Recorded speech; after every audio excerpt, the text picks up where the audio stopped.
Hero hero ভাবই ছিল। শুরুর দিকে ছোটখাটো রোল ছিল।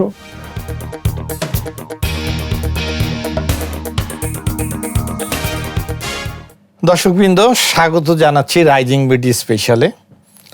আজকে আমাদের অতিথি আশরাফ উদ্দিন আহমেদ। এই নামটি বললে হয়তো অনেকেই চিনবেন না, কিন্তু তার আরেকটি নাম আছে যে নামে তিনি সমধিক পরিচিত। এই নামটি বললে আপনারা আশা করি সকলেই চিনতে পারবেন। আজকে আমাদের অতিথি আশরাফ উদ্দিন আহমেদ উজ্জ্বল। কেমন আছেন আপনি? জি, আমি আল্লাহর রহমতে ভালো আছি। দেখতে পাচ্ছেন আমি যখন আপনার এই স্টুডিও পর্যন্ত পৌঁছাতে পেরেছি, তা আশা করি তো আমি শারীরিকভাবে সুস্থ আছি। আর এখানে আপনার যারা ক্যামেরার পিছনের যারা আছে, তারা তো লাইটিং টাইটিং করে টোরে এটা সারা জীবন যেভাবে চলছে, এই চেয়ারে যাতে মোটামুটি একটা অ্যাকসেপ্টেবল ফ্যাক্টর হয়, এটা আবার আমি পছন্দ করি। এই জন্য ওই যে আপনি বললেন নায়ক উজ্জ্বল, তো নায়ক শব্দটা যেন আমার এই আজকে আপনি যেভাবে আমাকে উপস্থাপন করছেন, সেখানে যেন দর্শক যারা বর্তমান প্রজন্মের, এরা যাতে বুঝতে পারে আমার কথা শুনে আমাকে দেখে যে এই লোকটা একটা রাইজিং বিডির স্পেশাল প্রোগ্রামের মতো একটা স্পেশাল চলচ্চিত্রের ক্যারেক্টার। আমরাও দোয়া করি, নিশ্চয়ই আমাদের দর্শকবৃন্দ আপনাকে দোয়া করবে। আপনি আরও দীর্ঘদিন সুস্থ থাকেন এবং আমাদেরকে আপনার অভিজ্ঞতা, আপনার যদি সম্ভব হয় আবার নতুন করে অভিনয় আমাদেরকে উপহার দিবেন। তো আমি একটু শুরুতে জানতে চাইবো আপনার ছোটবেলার কথা যদি একটু বলতেন। কোথায় জন্ম, কোথায় বেড়ে উঠেছেন, এটা একটু যদি দর্শকদের উদ্দেশ্যে বলতেন। ছোটবেলাটা তো আমার আব্বা রেলওয়ে ডাক্তার ছিলেন, তো আব্বা যেখানেই চাকরি সূত্রে যেতেন সেখানেই আমাদের ছোটবেলা শুরু হতো। এইভাবে ধরেন নর্থ বেঙ্গলে বেশি, লালমনিরহাটে ছিলাম, রংপুরে ছিলাম, সৈয়দপুরে ছিলাম। ওইখানে রেলওয়ের অনেক বড় বড় স্থাপনা এবং মানে সেখানে রেলওয়ের অনেক বড় বড় প্রতিষ্ঠান ছিল। আর আব্বা যেহেতু রেলওয়ের ডাক্তার ছিলেন, তো রেলওয়ের কর্মকর্তা কর্মচারীদের স্বাস্থ্যগত কারণে সর্বত্র একটা করে হসপিটাল থাকতো। তো সেই ক্ষেত্রে আমার বিচরণ হলো ছোটবেলা থেকে এইভাবে বিভিন্ন জায়গায়। পরবর্তীতে আমার যখন বেড়ে ওঠা বলতে তো ছোটবেলা থেকে না, বেড়ে ওঠা মানে হলো হয়তো আমার মানে লেখাপড়া, শিক্ষা জীবন ইত্যাদি। তো সেটা তো আমি ঢাকা ইউনিভার্সিটিতে লেখাপড়া করেছি অনেক আগে। ঢাকা ইউনিভার্সিটিতে আপনি লেখাপড়া করেছেন। তো এই ঢাকা ইউনিভার্সিটি লেখাপড়া চলাকালীন সময়ে কি আপনি চলচ্চিত্রের সাথে যুক্ত হলেন, না পড়াশোনা শেষ করে যুক্ত হলেন? আমি আমার কনসেপ্ট হলো, ইভেন আমি সবসময় যে কথাটা বলি সেটা হলো লেখাপড়া, একাডেমিক যে বিষয়টা, এইটা হলো মানুষের দৃষ্টিভঙ্গির পরিবর্তন করে, মানুষের আউটলুক চেঞ্জ করে। একটা ক্লাসের মধ্যে বিভিন্ন পরিবার থেকে ছেলে মেয়েরা আসে, তারা সবাই একত্রিত হয়, তাদের সংস্কৃতি, তাদের চলাফেরা, তাদের বিষয় আশয় এগুলো বিভিন্ন রকম থাকে। তো সেই দিক থেকে একটা পরিবর্তন তৈরি হয় মানুষের। তো এই জন্য পেশাগতভাবে একটা জিনিস, আর হলো লেখাপড়ার সময়ে যে পরিবর্তনটা, সেটা একটা জিনিস। তো আমি একটা মানে বলতে চাই যে এই লাইনে এইভাবে কিন্তু কেউ প্রতিষ্ঠা পায় না। আমি যে লাইনে সিনেমার সঙ্গে জড়িত, আমি ধাপে ধাপে যেভাবে একটা চাকরিজীবী, সে যেমন সিনিয়রিটির সঙ্গে সঙ্গে ধীরে ধীরে ধীরে ধীরে উপরের দিকে উঠতে থাকেন, একেবারে রিটায়ার করতে থাকেন, আমারটাও সেরকম ধাপে ধাপে। আমি স্টার্ট যখন হয় ঢাকা ইউনিভার্সিটিতে, আমি এসএমএলে থাকতাম।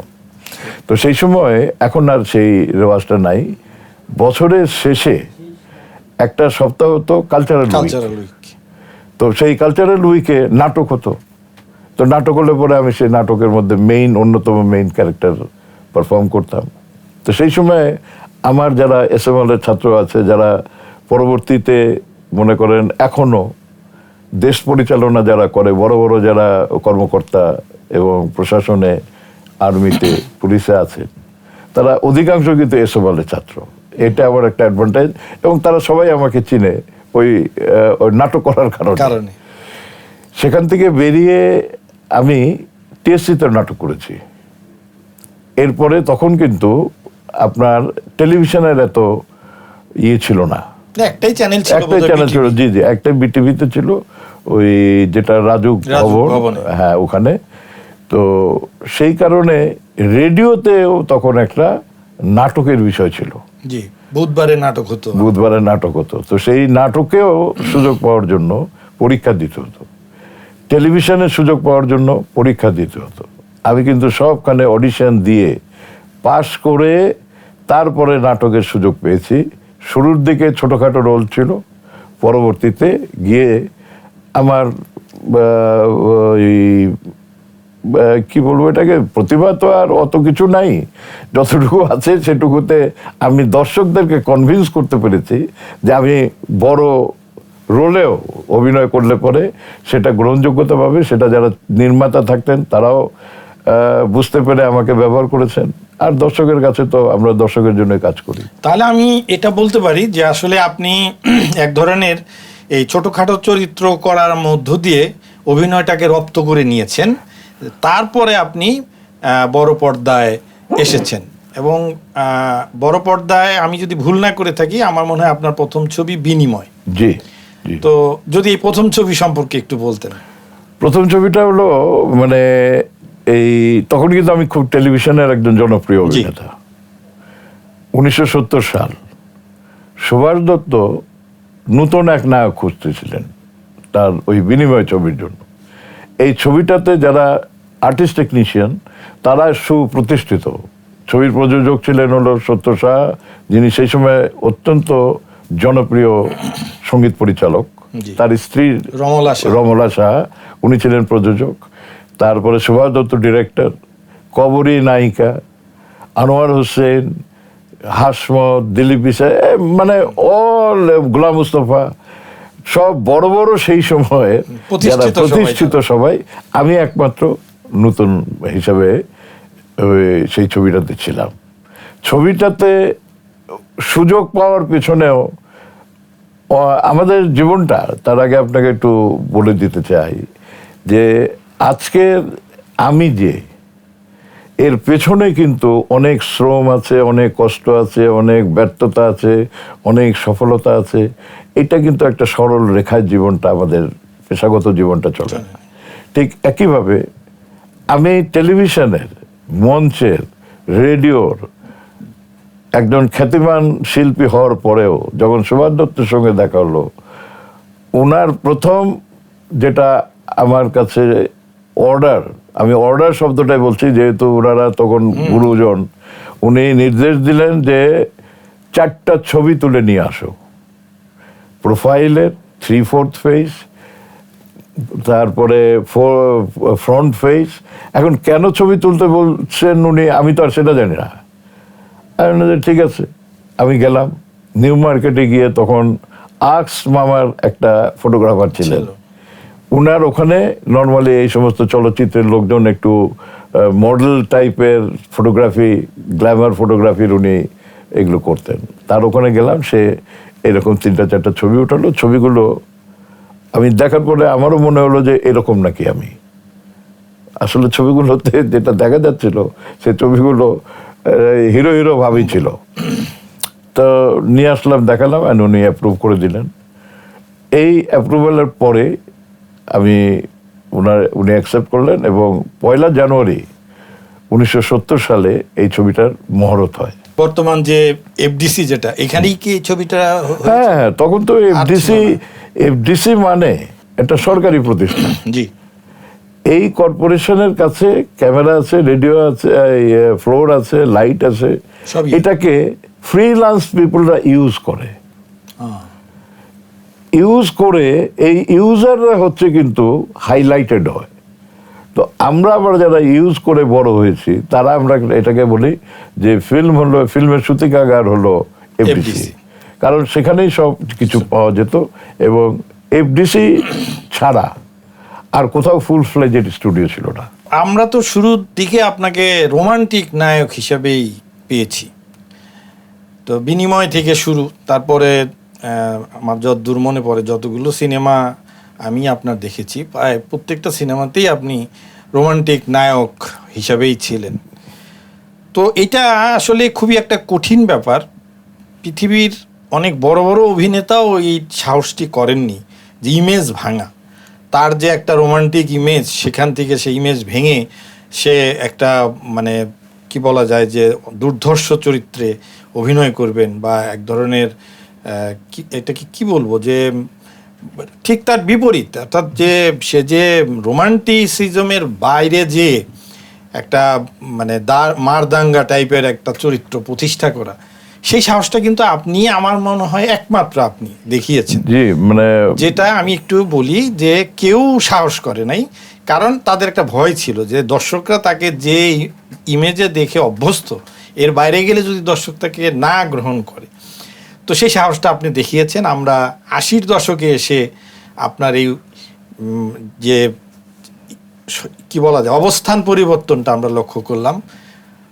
মমতাজ আলীর হাত ধরে উসিলা এবং আরেকটা কি ছবি, নালিশ নসিব।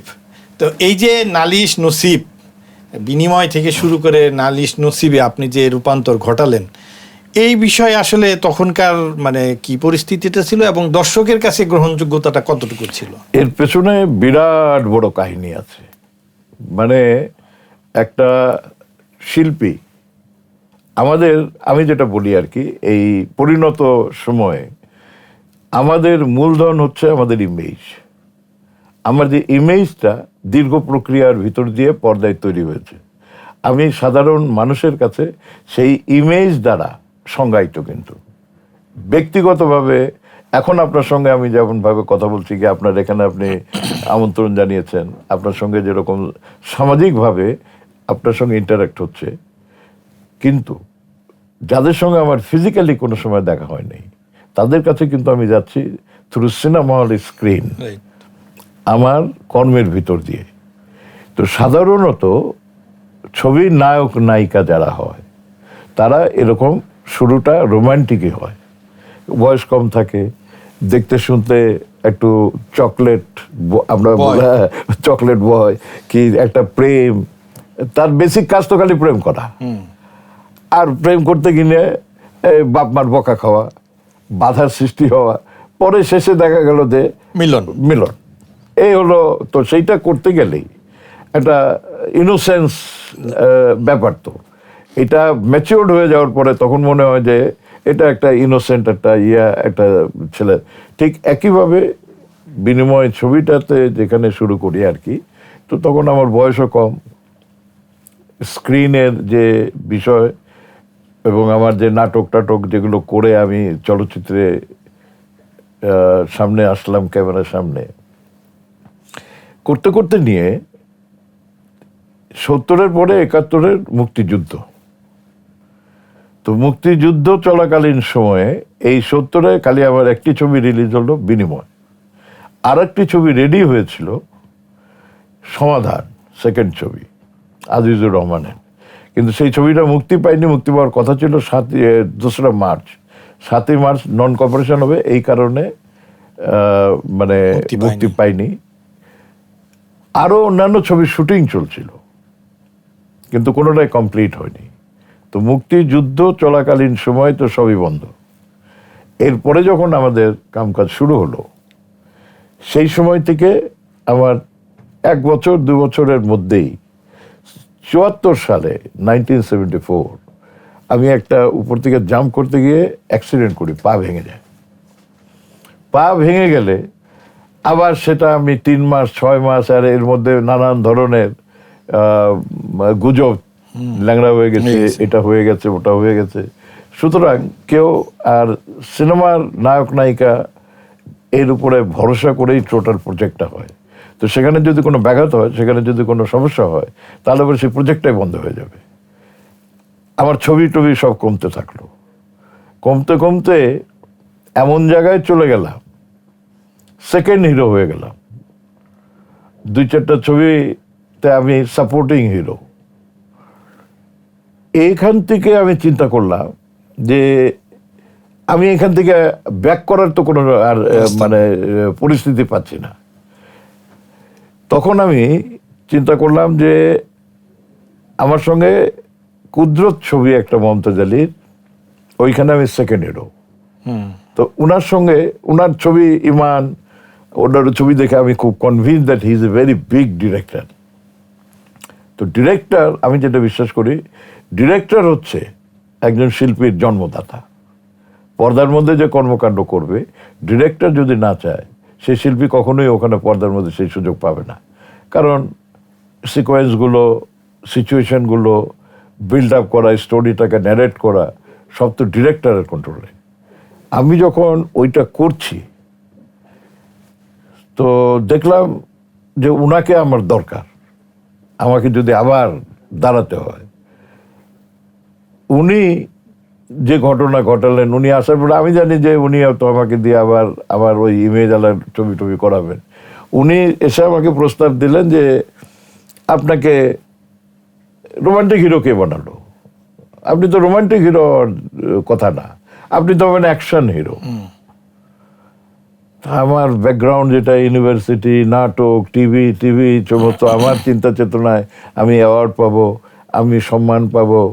আমার একটা ফ্যাক্টর ভুলে গেলাম, সেই সময় ভুলে গিয়েছিলাম যে দর্শকের জনপ্রিয়তা না থাকলে তাহলে পরে আপনার যে রুটি রুজির ব্যাপার আছে আপনার পেশার কারণে, সেটা আপনার ব্যাহত হবে অটো, কারণ ফ্রিল্যান্স তো। এই কথা বলার পরে উনি কেন বললো, কি বললো, সব কিছু না শুনে আমি ওইটার ছবির প্রডিউসারও, নালিশ উনি শুরু করলেন। এবং আমি ছাড়া ওই যে যেরকম বিনিময় ছবির কথা বললাম, তো আমার তো কোনো ইমেজই নাই অ্যাকশন ছবির। তো আমি ছাড়া শাবানা, জয়শ্রী কবির, সুচরিতা, এই বিভিন্ন আর্টিস্ট দিয়ে টিয়া এই ছবির প্রজেক্ট উনি তৈরি করলেন।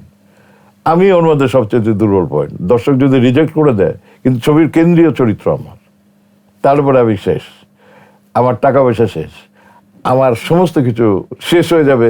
এত কিছু রিস্ক নিয়েও মমতাজ আলীর উপরে আস্থা রেখে উনি এই ছবি করলেন। ফার্স্ট ছবিতে অ্যাকসেপ্টেন্স হলো।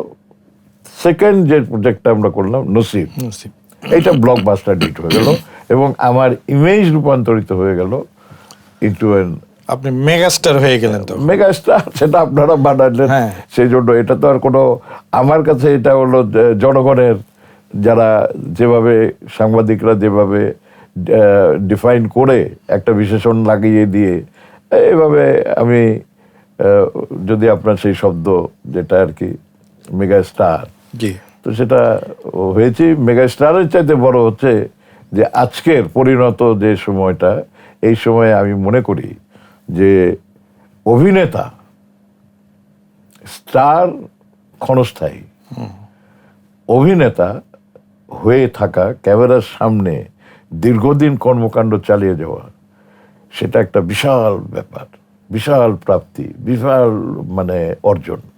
না, সেই অর্জন আপনি অনেকটাই করেছেন অভিনেতা হিসাবেই। নায়ক হিসাবে তো ছিলেনই, অভিনেতা হিসাবে আপনি আজও টিকে আছেন। আর যেটা বললেন যে মেগাস্টার, আসলে ওই সময় বাংলাদেশের প্রায় প্রতিটা নায়কেরই একটা করে টাইটেল ছিল এরকম। ড্যাশিং সোহেল রানা, নায়ক রাজ রাজ্জাক, আপনার ক্ষেত্রে ছিল মেগাস্টার। এটা ছিল, একটা সময় ছিল, আমাদের উজ্জ্বল সময় ছিল, আমাদের সোনালী সময় ছিল, আমাদের রূপালী সময় ছিল।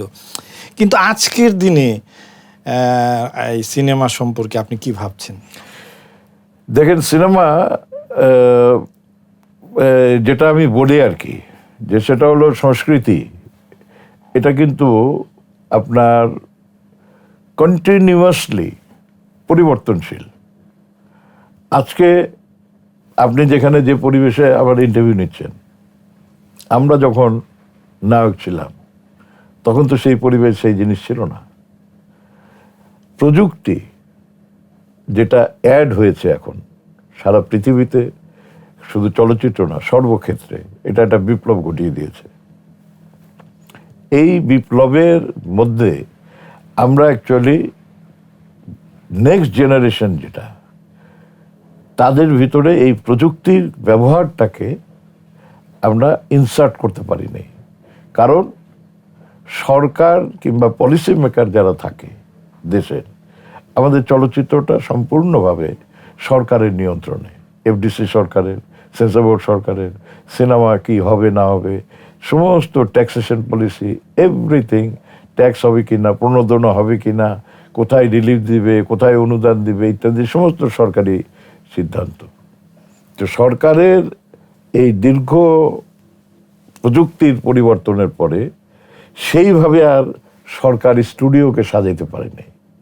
সেইভাবে আমাদের যেটা প্রয়োজন ছিল, আমাদের পরে একটা একাডেমিক ইনস্টিটিউশনালাইজড একটা চলচ্চিত্র কলাকুশলী তৈরি করার একটা প্রতিষ্ঠান, সেগুলো অ্যাবসেন্ট হওয়ার কারণে আমাদের এখানে কিন্তু এখন ডিরেক্টর আছে, আর্টিস্ট আছে, আপনার লজিস্টিক সাপোর্টের স্টুডিও আছে, ক্যামেরা আছে, সব আছে, নাই হলো ব্যবহারকারী। এখন এই ব্যবহারকারী নাই কেন? বিকজ দ্য ডিরেক্টর যেটাকে ব্যবহার করবে উনি তো প্রযুক্তির ব্যাপারে নলেজেবল না, ওনার তো সেইখানে তো জ্ঞান নাই। সাউন্ড সিস্টেম আগে ছিল একটা মনো ট্র্যাক, আপনি একটা অপটিক্যাল ট্র্যাক হইতো আমাদের সিনেমা, যদি আপনি ফিল্মের সাইডে পারফোরেশনের সাইড দিয়ে একটা ট্র্যাক থাকতো সাউন্ডের, ওইটাতে লাইট গেলে পরে সাউন্ডটা যেত। এখন আপনার ডিজিটাল সাউন্ড একটা মানে 60% ক্যারি করে in the cinema hall. Surround sound, multiple আপনার ট্র্যাকের সাউন্ড ইফেক্ট সব মিলিয়ে অডিও নিজেই একটা এনভায়রনমেন্ট ক্রিয়েট করে ভিজুয়ালের চাইতে। তো এই সমস্ত জিনিসগুলো অ্যাবসেন্ট হয়ে গেছে। এগুলোকে আবার রিইনস্টেট করার পরে আমার বিশ্বাস যে আমাদের দেশে যে সমস্ত ছেলেমেয়েরা ইন্টারেস্টেড, সারা দেশে আপনি যদি এখন সোশ্যাল মিডিয়া দেখেন, আপনি যদি টিকটক দেখেন, আপনি যদি রিলস দেখেন, আপনি দেখবেন যে 70-80% ওখানে ট্যালেন্টেড মানে লোকজনের আপনার প্রেজেন্টেশন, তারা একেবারে কিন্তু সেগুলো কিন্তু গ্রহণযোগ্যতা পাচ্ছে। This are the indicator. এখন এই যে যেখানে আছে, তৃণমূলের সংস্কৃতিসেবী যারা আছে, তাদেরকে তুলে নিয়ে এসে নার্সিং করতে হবে, গ্রুম করতে হবে এবং তাদেরকে রাইট ট্র্যাকে ইউজ করতে হবে। এই যে কথাটা বললেন যে ইউজার নাই, মানে ডিরেক্টর নাই, সেই প্রমোটার নাই। আপনি আজকে যে পরিবেশের মধ্যে আমার ইন্টারভিউ নিচ্ছেন, একটা অনলাইন পোর্টালে, এখন আপনার পেছনের যে যিনি এটাকে প্রমোট করছেন, Walton it's a big electronic company, ওনারা এইটাকে করার জন্য সুযোগ তৈরি করেছেন, এটার প্রয়োজনীয়তা আছে, এটা দর্শকের কাছে যাচ্ছে। তো আপনার অনলাইন পোর্টাল যেভাবে নিয়ে আসতে পারতেছে, অন্যটা তো আর সেভাবে প্রেজেন্ট হচ্ছে না। তো আপনার রাইজিং পিডির যে জনপ্রিয়তা, এটা তো অন্য শত শত পোর্টাল আছে, নোবডি ইজ ইন্টারেস্টেড। হয়তো একজনের কাছ থেকে নিয়ে আরেকজনের কাছ থেকে নিয়ে এদিক ওদিক থেকে করে টোরে চালাচ্ছে। ইভেন আমাদের যে ফিল্ম পাইরেসি হতো আগে, ভিডিওতে চলতো, সেগুলো পাইরেসি হতো। তো এই যে চুরি করার যে ব্যাপার আছে, এটা আছে। তো আপনার যদি কন্টেন্টের যারা তৈরি করেন এবং তৃণমূলে যে সমস্ত প্রতিভাগুলো ছড়িয়ে ছিটিয়ে রয়েছে, সেগুলোকে যদি আপনি সংগ্রহ করেন, টেকনোলজি যদি ডেভেলপ করেন, এগুলোকে যদি কম্বাইন করেন, এর ভেতর থেকে আমি মনে করি সোনালী যুগের যেটা অধ্যায় ছিল, ডিজিটাল যুগেও সম পরিমাণের জনপ্রিয় আপনার চলচ্চিত্র শিল্প তৈরি হতে পারে। কারণটা কি? কারণ হলো আমাদের ফিল্মের মধ্যে দুটো অংশ আছে। একটা হলো কন্টেন্ট তৈরি করা, that is the maker, director, producer, artist, মানে ক্যামেরা, সেট, লাইটিং, এইটা একটা জিনিস, কন্টেন্ট যেখানে তৈরি হচ্ছে। আর একটা হলো মার্কেটিং। তো মার্কেটিং করতে গেলে পরে সেটা তো আপনি এটা দেখাবেন যে সিনেমা হল লাগবে। সিনেমা হলের যে আগের সিঙ্গেল স্ক্রিনের যে কনসেপ্ট ছিল, বড় বড় হল, 1000, আমরা যখন নায়ক ছিলাম 1000 দর্শক ছবি দেখতো, 4টা-5টা করে শো হতো। এখন সেটা that has been reduce to cineplex. এখন সিনেপ্লেক্সের মধ্যে থেকে যাওয়ার পরে মানুষের যে environmental change, comfort requirement young জেনারেশনের যে সমস্ত আছে, আমাদের দেশে এখন সিনেমা হল নাই। তো সিনেমা হল যদি না থাকে আপনি কন্টেন্ট নিয়ে করবেন কি? দোকান নাই, আপনি মালটা দিবেন কোথায়? তো এই দুটো জিনিস সাইড বাই সাইড সরকারকে এখন গঠন করতে হবে, পলিসি মেকারদেরকে সিচুয়েশন করতে হবে, তাদেরকে ফাইন্যান্সিয়াল সাপোর্ট দিতে হবে, তাদেরকে প্রণোদনা দিতে হবে। আগের যে সমস্যাটা ছিল মার্কেটিংয়ের, সেটা হলো বড় বড় আমাদের রিল হতো, ডিশ হতো, ক্যারি করা, সেগুলোকে নিয়ে যাওয়া। এখন ধরেন শুধু একটা পেন ড্রাইভ হলে পরে হয়। আর যদি সেন্ট্রালি আপনার কোনো ইয়ে থাকে, তাহলে পরে আপনি যে কোনোখানে, যে কোনো জায়গায়, যে কোনো সময় আপনি স্ক্রিন করতে পারেন, সেগুলো দেওয়া যায়। তো এফডিসির এখন এই marketing and the content making, আগে ছিল শুধু কন্টেন্ট তৈরি করলে হতো, এখন শুধু তৈরি করলে হবে না, এইটার মার্কেটিং করার জন্য সেন্ট্রালি আপনার এফডিসিকে ডিসিশন নিতে হবে মার্কেটিং করা। আপনি একটা প্রমোটার, একটা এক্সিবিটার একটা কন্টেন্ট তৈরি করলো, কন্টেন্টের যে বিলটা হলো, সেই বিলটাকে রিয়েলাইজ করার জন্য যদি মার্কেটিং করার তার সুযোগ থাকে, যে সারা দেশে সমস্ত সিনেমা হলে তার সেন্ট্রাল সার্ভার থেকে স্ক্রিনিং হবে, অনলাইনে টিকিটিং হবে, হিসাব চুরি চামারির কোনো সুযোগ নাই। হিসাব হলো তার যে টাকাটা ডিউ এফডিসির, সেই টাকাটা সে রিয়েলাইজ করবে। বাড়তি যে টাকাটা হবে, producer will get the money, producer will sell it to online OTT platform. Even এখন যে সুযোগটা তৈরি হয়েছে ওভারসিজ, আমাদের প্রায় 1.5-2 কোটি বাঙালি আছে বিভিন্ন জায়গায় কর্মরত। তো সেখান থেকে আপনার লোকাল যে তাদের বিনোদন, যতই সারা পৃথিবীর বিনোদন থাক, লোকাল বিনোদনের যে আপনত্ব, এবং সাধারণত লো প্রোফাইলের লোকই এই 1.5-2 কোটি, তারা কিন্তু স্থানীয় যারা শিল্পী, যারা সিনেমা বলেন, নাটক বলেন, এগুলোতে কিন্তু তারা মোর ইন্টারেস্টেড। না, ঠিক আছে, আপনার সব কথা মেনে নিয়েও আমাকে বলতেই হচ্ছে যে এখন কিন্তু অনেক রকম মাধ্যম হয়েছে। আমি যদি আমার কথাই বলি, আমাদের ছেলেবেলায় একটা চ্যানেল ছিল বিটিভি, সেখানে টিভি দেখা যেত। আর এছাড়া বিনোদন বলতে আমরা বুঝতাম সিনেমা হল। তো সেই সিনেমা হল কিন্তু এখন নাই, সিঙ্গেল স্ক্রিনের যে সিনেমা হল, এখন মাল্টিপ্লেক্স হয়ে গেছে। তারপরে অন্তত পক্ষে 50টা অনলাইন বেসরকারি টেলিভিশন, স্যাটেলাইট টেলিভিশন যেটা, সেটা হয়েছে, ওটিটি প্ল্যাটফর্ম হয়েছে। অর্থাৎ এই যে আপনার চলচ্চিত্র প্রদর্শনের যে জায়গা, আমি তো মনে করি আগের চেয়ে আরো বেড়েছে। তাহলে কেন মানে এই সমস্যাটা হচ্ছে? আপনি এইটার গভীরে প্রবেশ না করার কারণে আপনি এইটা বলছেন। সিনেমার যে ওয়াইডনেস, সিনেমার যে ভাষা, সেই ভাষাকে যদি 100% আপনি মজা পেতে চান ওইটাতে, তাহলে আপনাকে বড় পর্দায় হলে বসে কালেকটিভলি বসে এনজয় করতে হবে। এই এনজয়মেন্টটা একটা। আর আপনি সিনেমা হাতের মুঠোর মধ্যে নিয়ে টেলিফোনে দেখছেন, একটা ছোট স্ক্রিনের মধ্যে স্কুইজ হয়ে যাচ্ছে। এখানে সিনেমা দেখে আপনি তো সে আনন্দ পাবেন না, সে মজা পাবেন না। এখানে যায় কখন?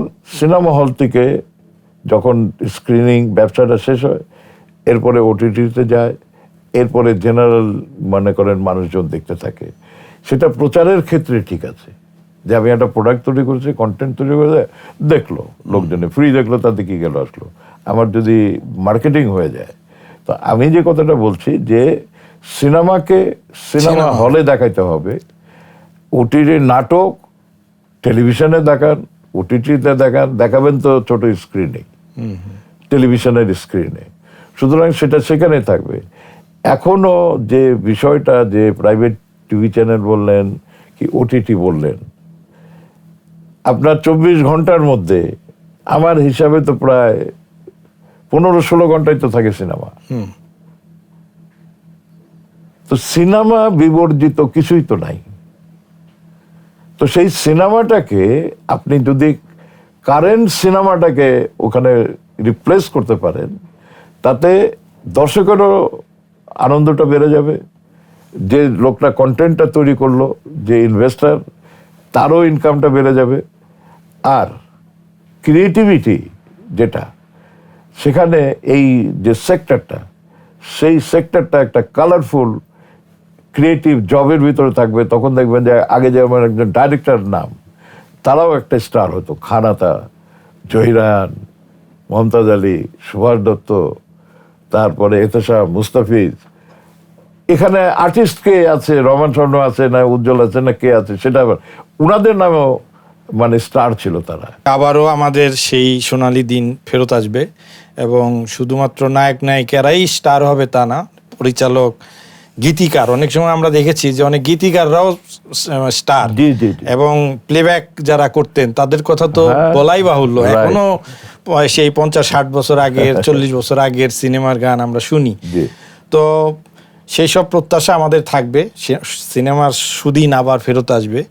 তো আপনার কাছে শেষ প্রশ্ন, যে বর্তমান প্রজন্মকে আপনি কি বলতে চান এই সিনেমাটাকে আরেকটু উপর দিকে তুলে ধরতে, বা সিনেমাটাকে আমরা আরো কিভাবে তার যে হারানো ঐতিহ্যই বলবো আমি, মাঝখানে একটু হারিয়ে গিয়েছিল, সেটাকে ফিরিয়ে আনতে কি করা উচিত বলে আপনি মনে করেন?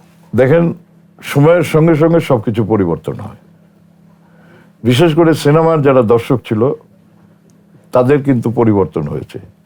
তাদের চাহিদা, তাদের জীবনাচরণ, তাদের খাওয়া দাওয়া, তাদের চলাফেরা, সব কিছুর পরিবর্তন। দেখবেন যে আমাদের দেশে গার্মেন্টসের ফ্যাক্টরির কারণে নিম্নবিত্ত যে একটা বাইক চালায়, কি একটা আপনার ওই ভ্যান গাড়ি চালায়, সেও কিন্তু জিন্সের প্যান্ট পরে, টি শার্ট পরে। এই পরিবর্তনগুলো, ইভেন আপনি মনে করেন একটা গ্রামে গঞ্জে প্রত্যেকের বাসায় একটা টিভি আছে, একটা ওই মানে চ্যানেল দেখার জন্য খালি টিভি দেখে না, তারা ইন্টারনেটও চলে গেছে, সেই সমস্ত জায়গাতে তারা মানে বিনোদনগুলো দেখতে পায়। তো এই পরিবর্তনটাকে আনার জন্য যে কথাটা বলেছি, যে প্রযুক্তির সঙ্গে তাল মিলিয়ে আমাদের এই বিষয়টার উপরে ট্রেনিং থাকতে হবে এবং প্রশিক্ষণপ্রাপ্ত কলাকুশলী থাকতে হবে। আমাদের কন্টেন্ট তৈরি করার জিনিস আছে, দর্শকের চাহিদা আছে, তারা ডেফিনেটলি আমরা যদি করতে পারি, আমাদের লেখারও লোক আছে, নাই তা না, হয়তো সেরকম জনপ্রিয় নাই, কিন্তু জনপ্রিয়তা তো একদিনে হবে না। আপনি কর্ম করতে করতে করতে করতে তখন দর্শক আপনাকে সেইটা করে দিবে। আর একটা জিনিস যেটা, সেটা হচ্ছে যে যারা পলিসি মেকার, আমি যেটা ডিমান্ড করছি যে এই ইনস্টিটিউশন লাগবে, প্রযুক্তি লাগবে, ট্রেনিং লাগবে। আপনি যদি একটা ভালো ছাত্রকে আপনি স্টাইপেন্ড দিতে পারেন, একটা বিদেশে স্কলারশিপ দিতে পারেন, তো এখানে একটা ট্যালেন্টেড, আমি যে ইনস্টিটিউশনে কাজ করব, সে যদি একটা ভালো মনে হয় যে প্রতিভাবান ক্যামেরাম্যান, কি একটা এডিটার, কি একটা স্পেশাল এফেক্ট, একটা সফটওয়্যার ইঞ্জিনিয়ার, একটা কম্পিউটার ইঞ্জিনিয়ার, তা আমি তাকে স্কলারশিপ দিয়ে আমি বিদেশে পাঠিয়ে স্পেশাল করে নিয়ে আসতে পারি। এক। দুই হলো, এখন অনলাইনেও even you can get the training. So to train online, আপনি এটার সঙ্গে এখন সারা পৃথিবীব্যাপী আমাদের এম্বাসি আছে, সারা পৃথিবী ভাষায় কানেক্টিভিটি করার সুযোগ আছে। সেইখান থেকে এই সমস্ত কর্মকাণ্ড যারা করে, সেই সব স্পেশালিস্টদেরকে আমরা নিয়ে আসতে পারি, তাদের মাধ্যমে আমাদের লোকাল লোকজনকে ট্রেন করতে পারি।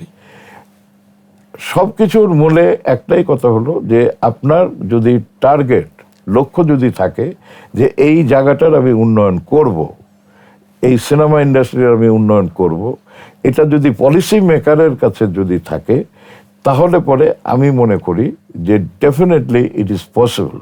আপনাকে অসংখ্য ধন্যবাদ, আপনার সুস্বাস্থ্য কামনা করছি। আপনি আরও দীর্ঘদিন আমাদের মাঝে থাকেন এবং আপনার অভিনয় প্রতিভা আরও যতটুকু আছে সেটা আপনি দেন, এবং আপনি যে আশাটা পোষণ করছেন যে পরবর্তী প্রজন্মের মাঝখানে আপনি আপনার অভিজ্ঞতাটা ইনসার্ট করে যাবেন, সেটা যেন আপনি করতে পারেন, সে প্রত্যাশা রেখে আজকের মতো অনুষ্ঠান শেষ করছি।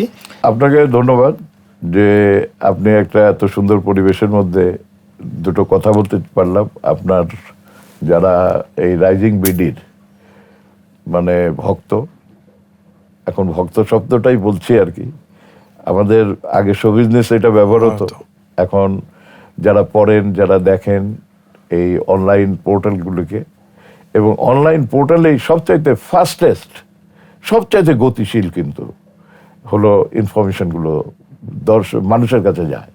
সারা দেশের সারা পৃথিবীর মানুষের কাছে যায়। তো সেই ক্ষেত্রে আপনাদেরও উত্তরোত্তর সমৃদ্ধি কামনা করছি। আমাদের ব্যক্তিগতভাবে আমি মনে করি যে আমাদের ব্যক্তিগত যা কিছু প্রাপ্তি সেগুলো সব আমাদের শেষ হয়ে গেছে। এখন আমাদের কাছে যেটুকু বাকি আছে নতুন প্রজন্মকে তৈরি করে দেওয়া, সেই তৈরি করা যেরকম আমাদের আগের প্রজন্ম যারা ছিলেন তারা ফিল্ম ইন্ডাস্ট্রিকে তৈরি করেছেন, আমরা বেনিফিশিয়ারি, আমরা এখানে সেটাকে ব্যবহার করে হাইয়েস্ট, এরপরে আর কিছু প্রাপ্তি নাই, অপটিমাম ক্যাপাসিটিতে উই হ্যাভ এনজয়েড। এখন ডিজিটাল যে জেনারেশন, আমার কথা হলো এই ডিজিটাল জেনারেশনকে সারা দেশের মানুষ, সারা দেশের পরিচালনা করেন যারা রাজনৈতিক দল, সবাই সম্মিলিতভাবে যেন আমাদের এই ইন্ডাস্ট্রির দিকে একটুখানি নজর দেন এবং এটা ডেভেলপ করার জন্য চেষ্টা করেন। এটা হলো আমার একমাত্র কাম্য। এবং আপনাকে আবারও ধন্যবাদ জানাচ্ছি, এত সুন্দর করে এই জায়গায় আপনি একটা পরিবেশ তৈরি করেছেন যেখানে আমরা আসতে পারি, দর্শকদের দুটো কথা বলতে পারি, এবং সেই জন্য আপনাকে আবার ধন্যবাদ এবং কৃতজ্ঞতা। আর যারা এতক্ষণ আমার কথা শুনলেন সেই সব ভাই বোনদেরকেও যেটা বলতে চাই যে আমরা দীর্ঘদিন যাবৎ চলচ্চিত্রের সঙ্গে সংশ্লিষ্ট আছি। যতদিন পৃথিবীতে থাকবো এই চলচ্চিত্রের উন্নয়নের জন্য চেষ্টা করব, সেটাতে সফল হতে পারি, ব্যর্থ হতে পারি। এই সফল এবং ব্যর্থতার মাঝ দিয়েই কিন্তু আমরা এত উপরে উঠেছি, আমাদের ইমেজ তৈরি হয়েছে, সেটা আপনারাই এখানে আমাদেরকে সেই অবস্থানটা তৈরি করে দিয়েছেন। সুতরাং আপনারা দোয়া করবেন যেন আমরা এই ফিল্ম সেক্টরটাকে অনেক উপরে নিয়ে যেতে পারি, পৃথিবীর অন্যতম একটা সেক্টরে রূপান্তরিত করতে পারি। অনেক ধন্যবাদ, আপনি কষ্ট করে আমাদের স্টুডিওতে এসেছেন, আমাদের দর্শকদের সাথে অনেকটা সময় আপনি কাটালেন। আপনার সর্বাঙ্গীন উন্নতি কামনা করছি। এবং যেমনটা আপনি বললেন যে বিজ্ঞানের বেগ এবং মানবিকতার আবেগ দুটোকে একত্রিত করে যদি নতুন প্রজন্ম চেষ্টা করে তাহলে ছায়াছবির যে সোনালী অতীত সেটি বর্তমানেও আবার ফিরিয়ে আনা সম্ভব। আমরা সেই প্রত্যাশা করছি এবং আজকের মতো এই অনুষ্ঠান এখানেই শেষ করছি। আল্লাহ হাফেজ।